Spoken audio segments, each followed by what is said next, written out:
Hi everyone, welcome back to the LS Academy. My name is Kanak and today I'll be covering the topic genetic drift, which is a part of the unit evolution and behavior. So let's begin. So the term genetic drift, it was given by C. Wright, and it can be defined as random, natural and directionless change. ये तीनों बहुत important terms हैं genetic drift को define करने के लिए. Genetic drift is a random process, it is a natural process and it is a directionless process in the allele frequency as a result of chance from one generation to another. Right. So genetic drift क्या है? एक random process है, एक natural process है और directionless change होता है अलील frequency में. किसकी वजह से? Chance. It is a purely chance process from one generation to another. Now it is a evolutionary process that occurs in a small population. अगर हम लोग ये दो डायग्राम्स को देखें और मैं कहूँ कि ये हमारे पास एक बॉक्स है, राइट, सर्कुलर बॉक्स है और इसमें बहुत सारे मार्बल्स पड़े हैं. सेकंड बॉक्स में हम देख सकते हैं बहुत सारे मार्बल्स हैं और फर्स्ट बॉक्स में थोड़े कम मार्बल्स हैं. And if I tell you कि इन दोनों में से एक मार्बल ऐसा है जो थोड़ा डिफरेंट कलर का है और उसे हम लोगों को फाइंड आउट करना है, तो इस छोटी पॉपुलेशन में you easily be able to find out that ये एक मार्बल है जो थोड़ा डिफरेंट कलर का है. बट इस बड़ी पॉपुलेशन ऑफ मार्बल्स में अगर हम बात करें तो थोड़ा सा टाइम लगेगा, बट दिख जाएगा कि ये वाला जो है ये हल्का सा डिफरेंट कलर का है. दिस इज़ द पॉइंट कि अगर एक लार्ज पॉपुलेशन होगा उसमें कुछ चेंज आता है तो वो नोटिसेबल नहीं होता इतना. बट अगर एक पॉपुलेशन बहुत छोटी है और उसमें कोई चेंज आ जाए वो इजीली हम लोग देख सकते हैं. Now, second example I would like to take is of these bunnies. For example, हमारे पास तीन bunnies हैं, black colored, white and brown, right? And now अगर हम suppose करते हैं कि जो black color bunny है उसका जो genotype है वो है capital A, white का है small a and brown का है small a and capital A. Now, if very randomly on the black and brown bunnies they are able to mate and white को जो है वो chance नहीं मिलता है, तो कुछ टाइम के बाद हम लोग देखेंगे कि there is a reduction in the population of white coloured bunnies. And if this condition prevails, कुछ टाइम के बाद विल फाइंड आउट कि जो वाइट कलर पॉपुलेशन है वो इट इज़ लॉस्ट. और वी कैन से जो हमारा स्मॉल ए अलील है इट इज़ कम्प्लीटली लॉस्ट क्योंकि जो वाइट कलर का बनी था उसका जीनोटाइप था स्मॉल ए, right?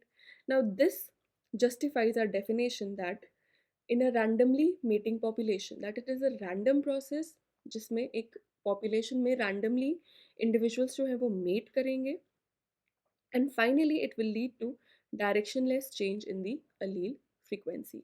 क्योंकि यहाँ पर किसी भी जीनोटाइप को किसी भी तरह की प्रायोरिटी नहीं थी कि किसी को सेव करना है या किसी को एक्सटिंक्ट करना है.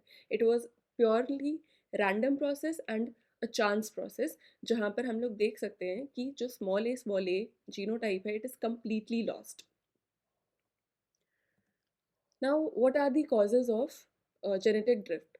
So, two main causes have been identified. The first is random death by any disaster or any natural calamity. एक population है और कोई random disaster वहाँ पर हिट कर जाता है और उस population में death देखी जा सकती है. So, एक कॉज वो हो सकता है एंड सेकेंड कॉज है migration.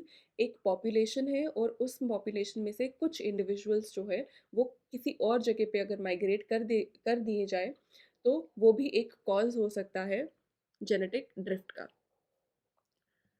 Now effects related to genetic drift और the types of genetic drift. So सबसे पहला आता है बॉटल नेक इफेक्ट.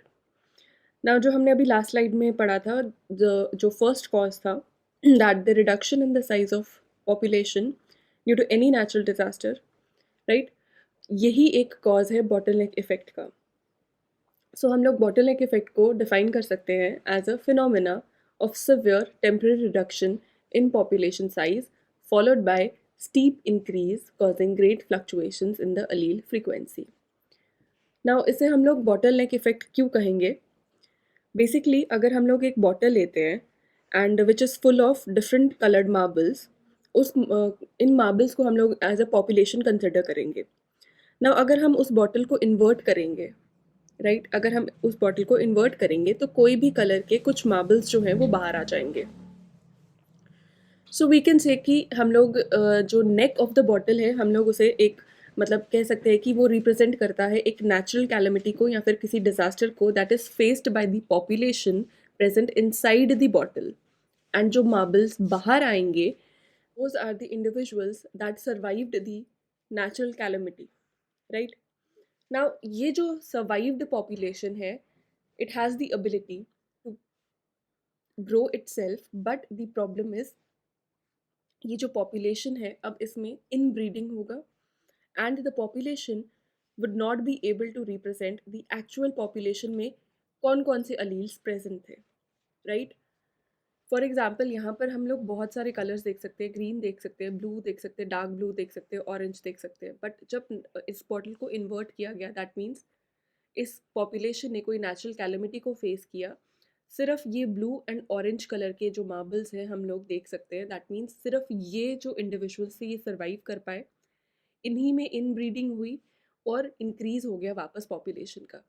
हाँ, अगर हम लोग इसको ग्राफ की हेल्प से समझने की कोशिश करें तो नॉर्मल एक पॉपुलेशन थी, कुछ टाइम के बाद वहाँ पर एक नेचुरल कैलेमिटी आई या कोई एक डिज़ास्टर आया, दैट इज़ यहाँ पर हम लोग देख सकते हैं, यहाँ पर इन्होंने बॉटल नेक इवेंट लिखा है। उसकी वजह से क्या हुआ, पॉपुलेशन में सडन डिक्रीज आ गया। पॉपुलेशन में जब सडन डिक्रीज आ गया, जो सर्वाइविंग इंडिविजुअल्स थे उनमें इन ब्रीडिंग हुई और उन्होंने पॉपुलेशन को रिकवर कर लिया एंड जो बाकी इंडिविजुअल्स थे वो एक्सटिंक्ट हो गए। सो अगर हम लोग देखें तो ये जो है bottleneck effect, it is seen in the case where disaster reduces a population, large population is killed, it increase in breeding in the population, and surviving population rarely represents the actual population. Now the second effect is the founders effect. So founders effect को समझने के लिए हम लोग ये example की बात कर लेते हैं, राइट? तो हमारे पास एक बटरफ्लाई की पॉपुलेशन है, राइट? ये डिफरेंट टाइप्स ऑफ बटरफ्लाइज हैं। अब क्या होगा कि कुछ ऐसी बटरफ्लाइज हैं they decide to move out of this population and किसी नई जगह पे इस्टेब्लिश होने का सोचेंगे। ना कुछ बटरफ्लाइज जो है हम लोग देख सकते हैं यहाँ पर हमारे पास मरून कलर की, ऑरेंज कलर की एंड ग्रे कलर की बटरफ्लाइज हैं, बट उनमें से कुछ जो बटरफ्लाइज है that is orange coloured and maroon coloured butterflies, they decide to move away from the existing population और इन लोगों ने एक नई नई जगह पे जाकर अपने आप को इस्टेब्लिश कर लिया, वहाँ पर रहना स्टार्ट कर दिया। सो हम लोग देखेंगे कि जब कुछ इंडिविजुअल्स जो है उस पॉपुलेशन से मूव आउट कर गए हैं, अब वहाँ पर वो अपना जो है पॉपुलेशन जो है अपने अपने पॉपुलेशन को इस्टेब्लिश करेंगे एंड उस पॉपुलेशन को इस्टेब्लिश करने करने के लिए वहाँ पर भी देखा जाएगा कि इस पॉपुलेशन में भी इन ब्रीडिंग जो है वो होगी एंड जो पॉपुलेशन जो रिजल्टिंग पॉपुलेशन होगी that will not be able to represent the actual और the true status of the population. क्यों? क्योंकि जो ओरिजिनल पॉपुलेशन थी उसमें डिफरेंट टाइप्स की बटरफ्लाइज थी, दैट मीन्स उनके डिफरेंट टाइप के अलील्स प्रेजेंट थे, बट जो नई पॉपुलेशन है वहाँ पर सिलेक्टेड बटरफ्लाइज गई गई थी और वही सिलेक्टेड बटरफ्लाइज जो है वो अपने अलील्स को लेकर गई थी, इसीलिए एक true representation of the actual population जो है हमें कभी भी नहीं मिलेगा। सो फाउंडर्स इफेक्ट को हम लोग कह सकते हैं कि few individuals they migrate to another place to form a new population, therefore it carries limited proportion of the genes from the parental gene pool and hence ये एक एक्चुअल या एक ट्रू पिक्चर नहीं दे सकती, जो हमारी एग्जिस्टिंग जो original population थी उसकी एक ट्रू पिक्चर हम लोगों को नहीं मिलेगी। Now properties of genetic drift, अब हम लोग डिस्कस करेंगे कुछ इंपॉर्टेंट प्रॉपर्टीज़ जेनेटिक ड्रिफ्ट की। सबसे पहला आता है random changes in the allele frequencies.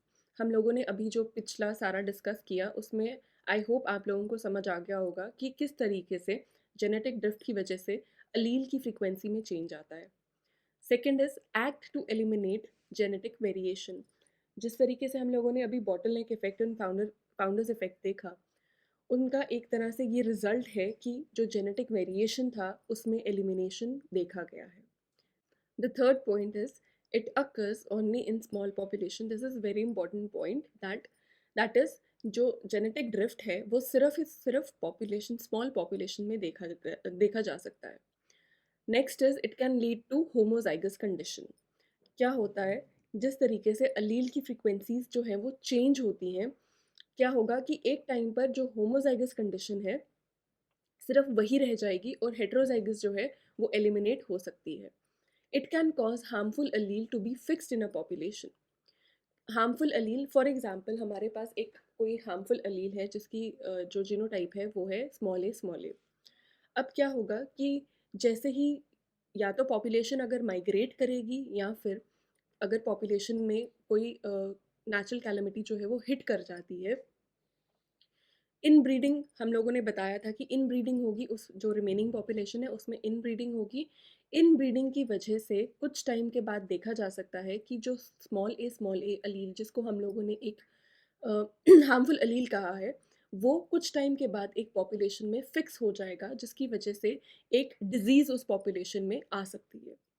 The last one is the bottleneck effect and the founders effect. They do not represent the correct frequency of the actual population. That's it for this video, guys. I hope आप लोगों को ये video पसंद आया होगा. So do like and share the video and do subscribe to the channel. Thank you so much. We'll see you in the next video.